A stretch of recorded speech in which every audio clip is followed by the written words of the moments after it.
আসসালামু আলাইকুম রহমতুল্লাহি ওয়া বারাকাতুহু। সম্মানিত দর্শক শ্রোতা, মহান রব্বুল আলামিন কুরআনুল কারীমের একটি আয়াতে বলেন, ইয়া আইয়ুহাল্লাযীনা আমানুসবিরু ওয়া সাবিরু ওয়া রাবিতু ওয়াত্তাকুল্লাহা লাআল্লাকুম তুফলিহুন। এই আয়াতে মহান রব্বুল আলামিন বলেন, ইয়া আইয়ুহাল্লাযীনা আমানুসবিরু, হে ঈমানদারগণ, হে মুমিনগণ, তোমরা সবর অবলম্বন করো, ধৈর্য অবলম্বন করো।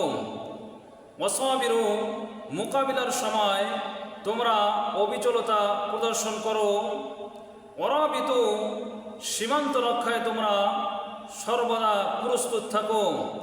ওয়াত্তাকুল্লাহা লাআল্লাকুম তুফলিহুন, আর তোমরা আল্লাহ তাআলাকে ভয় করে চলো, যাতে করে তোমরা সফল কাম হতে পারো, যাতে করে তোমরা কামিয়াব হতে পারো। আল্লাহ রাব্বুল আলামিন আমাদেরকে এই কয়টি বিষয়ের উপর আমল করার তৌফিক দান করুন।